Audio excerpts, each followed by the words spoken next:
Convite do movimento Passe Livre em Curitiba me dá condições de falar sobre um tema que eu ganhei alguma experiência sendo diretor da URBS durante 3 anos, consultor do prefeito Décio Lima em Blumenau durante 1 ano e pouco, né?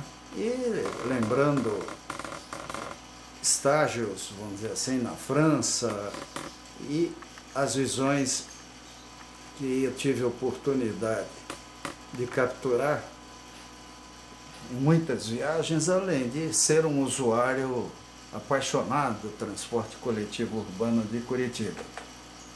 Então nós temos o problema da frota pública versus metrô, é o tema que me pediram para falar.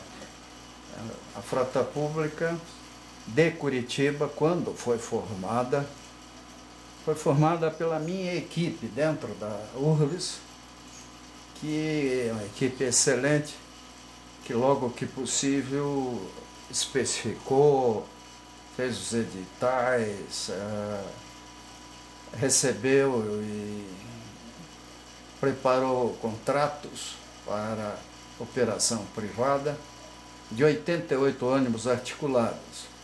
Ônibus que estavam fora de série, já não, os fabricantes não produziam mais, então nós tivemos que retomar isso com a indústria, né?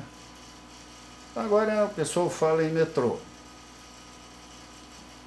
Um projeto de 2.250 bilhões de reais, dos quais 1.400 bilhões virão do Estado e da União a fundo perdido. Sempre é bom a gente pensar no que isso poderia ser usado, né?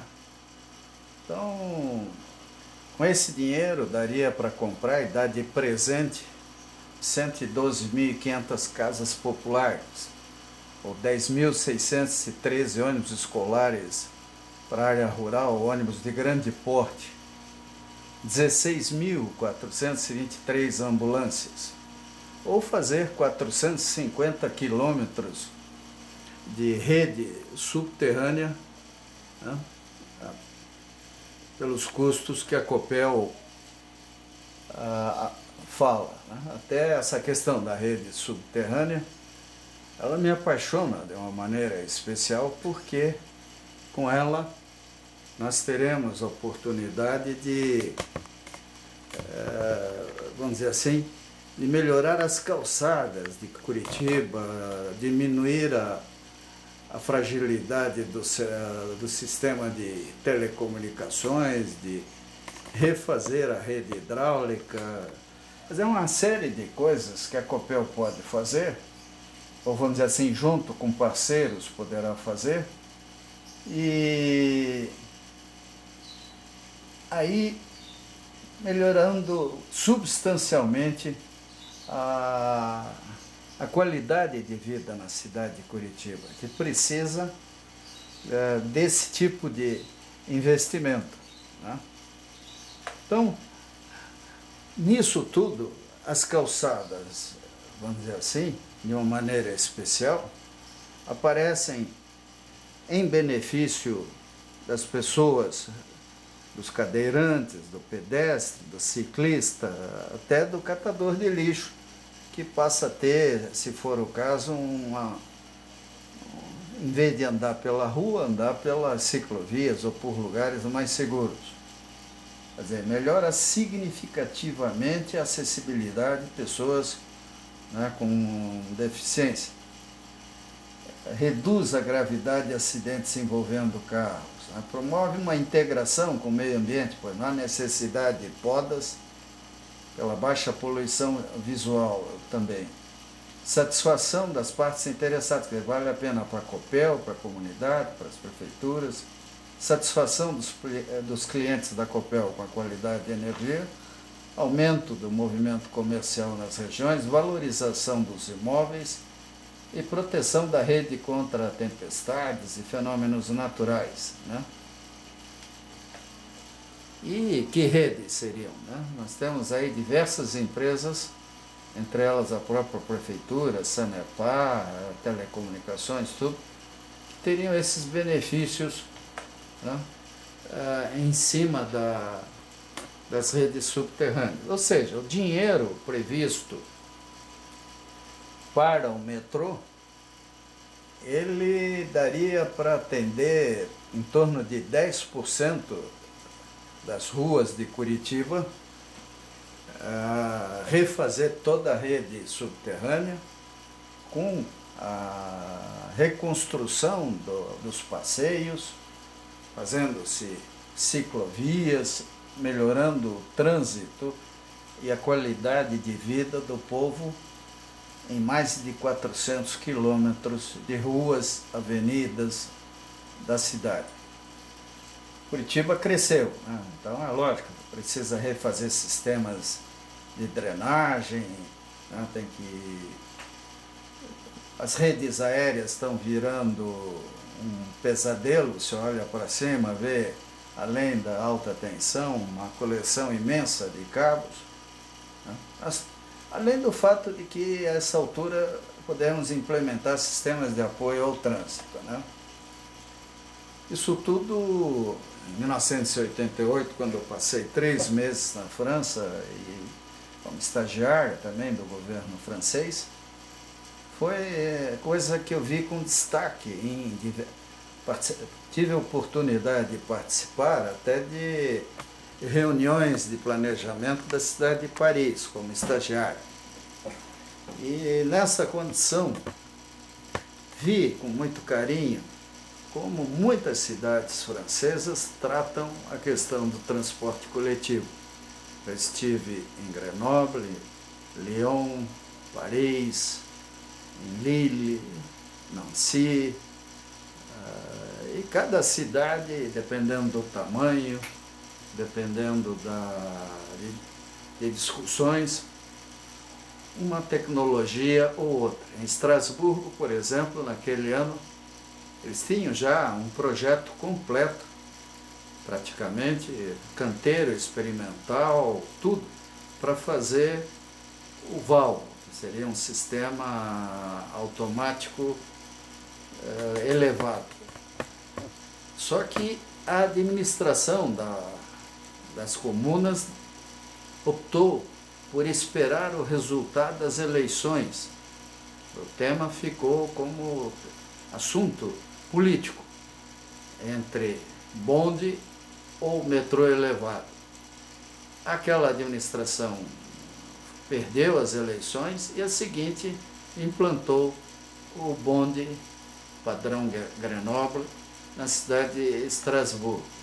Isso é democracia, isso é respeito ao povo, né? Porque o projeto não é simplesmente decidido num gabinete e daí para frente ganhando velocidade, sequência, sem respeitar as críticas eventuais, análises que a própria população faz, porque afinal, se ela é a usuária do sistema, nada mais justo que decida, usuária e pagante, né? Aqui em Curitiba, né, nós ainda não temos um sistema como naquela época a gente via nas cidades francesas. Quase tivemos, diversas vezes. Curitiba foi a primeira cidade do hemisfério sul a ter,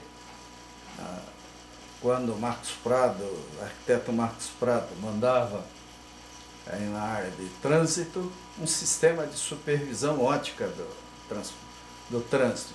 Aí, por rivalidades, por vaidades de seus adversários, esse sistema acabou sucateando, e quando nós fomos para a prefeitura, o Requião foi prefeito em 1985 ou 88, se não me engano,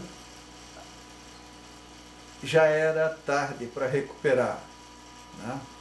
Quer dizer, nós não conseguimos mais colocar em serviço um sistema recuperar aquele sistema de tão sucateado que se encontrava. E na França, 30 cidades tinham, em 88, ou estavam colocando em operação esses sistemas de apoio ao transporte, ao trânsito urbano.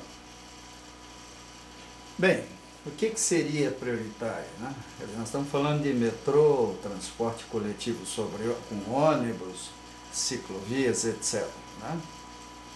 Então, o que seria prudente? Seria razoável que o governo federal e o estadual dissessem para a cidade de Curitiba que dariam um aporte a fundo perdido aqui de 1,4 bilhões, como estão dizendo que vão fazer, né?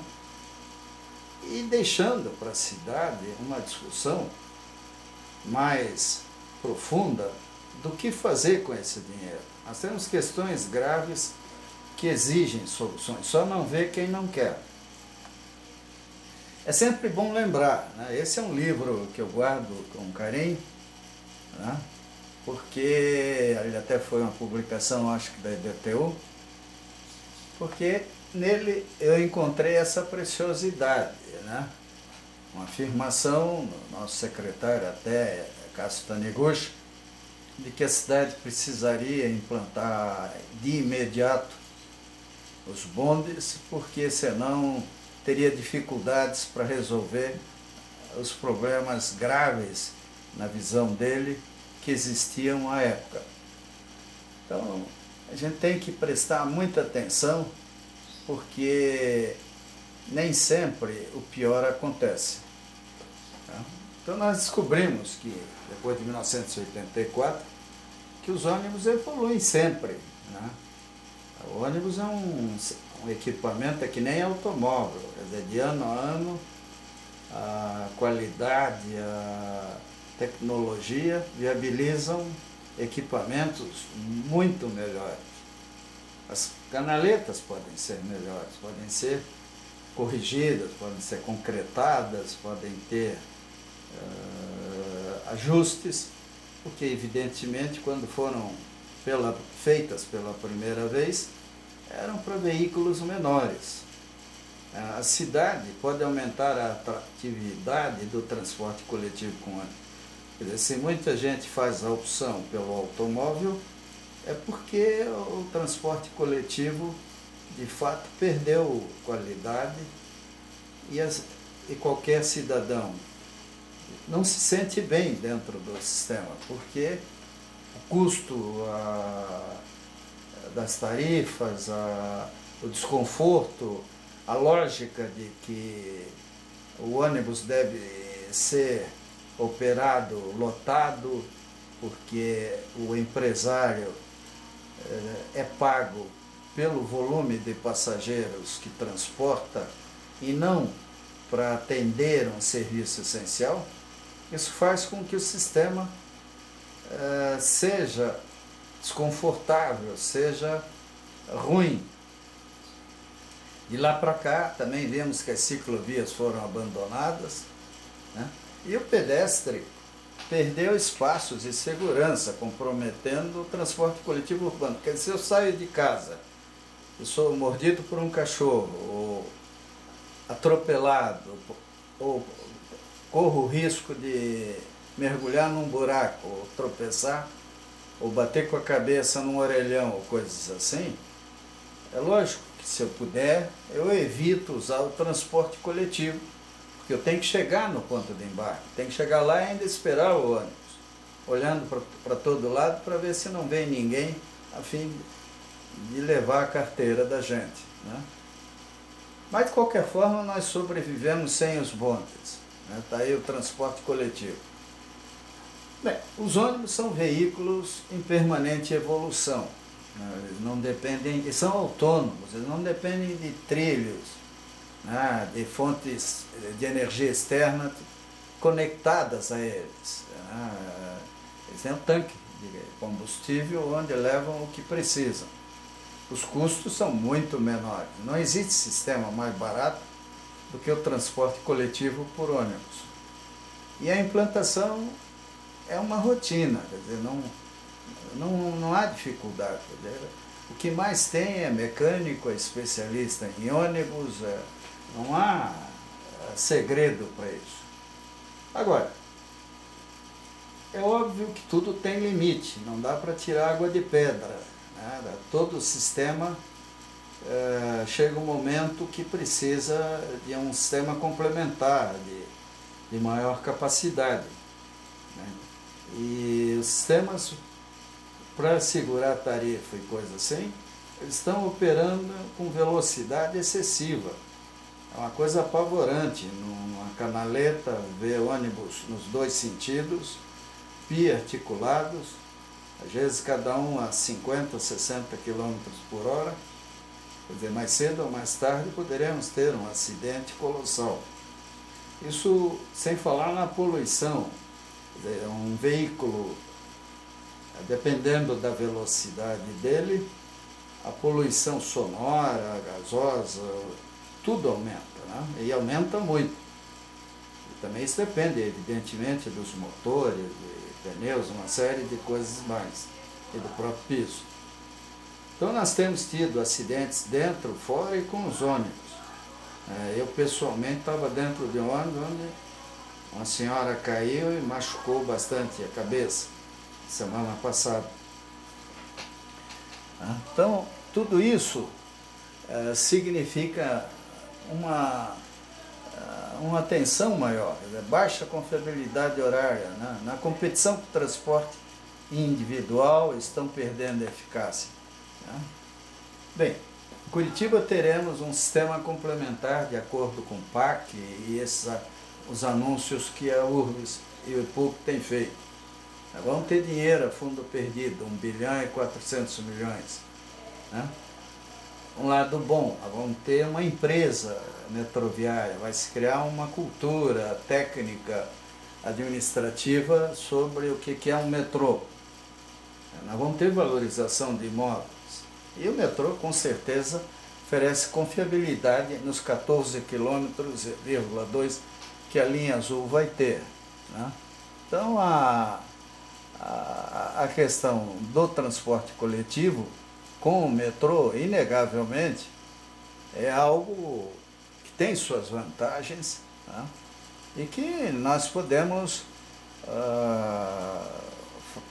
olhar até com um certo orgulho, com certa satisfação, né? Mas nós temos que ter a seriedade, né? A capacidade, vamos dizer assim, que Curitiba sempre se orgulhou de ter, de usar bem o dinheiro que é colocado à nossa disposição. É um projeto caro, e a pergunta que fica é se ele é necessário, se é o momento de fazê-lo, né? Isso não temos, é o tipo da pergunta que nós não temos como escapar. E aí, né? Então, o problema do metrô, ele tem o lado bom, tem um aspecto positivo e tem aspectos negativos, né? Obviamente, tudo na prancheta do desenhista, do arquiteto, é muito bonito, né? Parece sempre de uma forma simpática, né? Mas a verdade é que nós vamos fazer o quê, né? Nós estamos substituindo um sistema por outro. A linha Norte-Sul aí na República Argentina, ela não está saturada, com alguns ajustes, talvez uma ou duas, três trincheiras ou coisa assim. Essa linha teria uma sobrevida muito grande, ainda mais se em vez de fazer naquele trajeto, o metrô viesse a ser, vamos dizer, uma linha circular, unindo todos os eixos, lá Campina de Siqueira, Mercedes, Portão, Cabral. Quer dizer, nós poderíamos estar com, em vez de fazer uma linha que vai tirar esvaziar a existente, nós fizéssemos uma linha que reduzisse a demanda em todos os eixos. E aí, num trajeto diferente, tendo trechos elevados, superfície ou subterrâneos, acompanhando áreas, ao longo de áreas de menor valor, né? O fato é que, vendo o projeto de Curitiba, até agora, eu participei, eu acho que de 2 audiências públicas, eu não vi estudos que justifiquem o trajeto. É o ideal, eles não convencem, né? Nós não temos informações sobre impactos fiscais, porque um sistema desse, 5 a 10% dele, do valor dele, tem que ser gasto todo ano para manutenção. Se não gastar no ano, vai gastar o dobro no outro. É muito dinheiro. Nós não temos informações convincentes sobre tecnologia. Por exemplo, na França estavam substituindo os metrôs sobre trilhos por sistemas sobre pneus, né? Será essa a solução ideal? Né? Nós não temos uma análise bem feita e convincente sobre impactos tarifários também. Quer dizer, coisas importantíssimas estão faltando. Eu estive em Grenoble, né? Lá tive a oportunidade, até minha esposa dirigiu o bonde lá, e achei muito interessante o cuidado que eles tiveram, né? Os franceses, nesse aspecto, são exemplares, quer dizer, eles discutem, eles analisam, fazem estudos de com diversas perspectivas e de diversas autoridades, tem um cuidado fenomenal antes de dar início a um projeto grande. E mesmo assim erram, né? Pelo menos na opinião de alguns, que evidentemente não existe projeto que tenha a capacidade de obter unanimidade, né? Mas eles fazem esses estudos, isso é importante, né? Aqui, né, nós temos as ponderações do Luiz Patrício sobre a visão do metrô, né? São interessantes, quer dizer, essa imensa verba doada pela União, mais os recursos do município e do Estado, não podem aparecer assim do céu. O Maná aconteceu antes de Cristo, há milhares de anos atrás, né? E durou o tempo suficiente o pessoal viver no deserto, e nunca mais, né? Então, e agora? Né?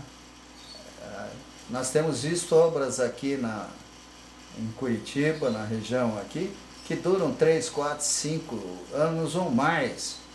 É dinheiro que vai depender da boa vontade do governo federal e estadual. Quer dizer, qualquer indisposição entre eles poderá acontecer com Curitiba o que vimos no Rio de Janeiro, onde o metrô demorou um tempo absurdo para ser feito, porque não casava com a simpatia federal, né? Então, nós temos que ter muito cuidado com isso. Nós podemos, né, usar esse dinheiro para formar a frota pública, né? Se temos dinheiro a fundo perdido, em vez de onerar o sistema com custo de capital, né, esse custo pode sair da planilha, e ele significa 15% a 20% do valor da tarifa. E ainda por luxo, né, fazer algo que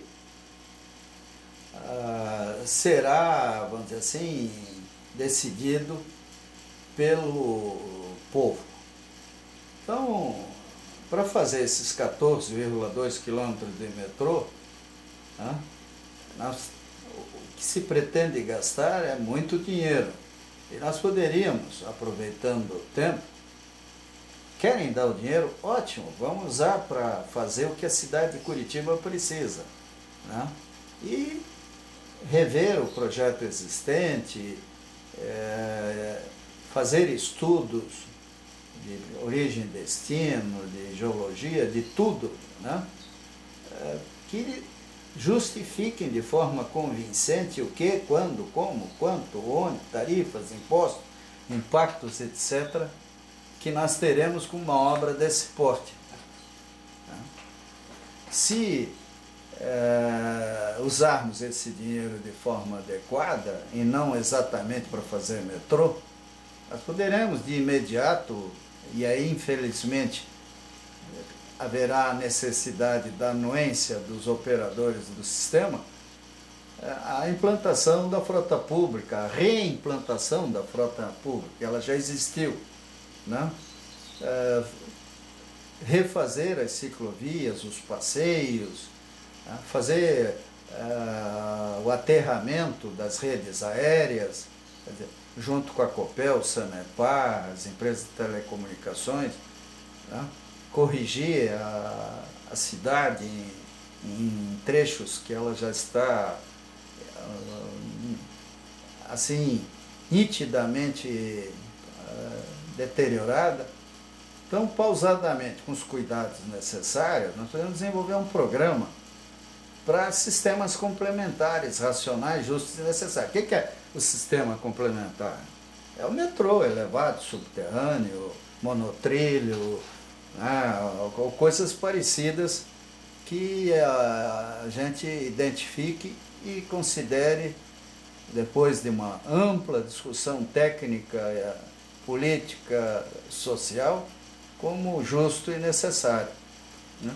Então, o nosso desafio é fazer o certo com competência, é melhorar a vida do nosso povo, é evitar obras que, se forem mal planejadas, criem pesadelos urbanos, usar a melhor tecnologia.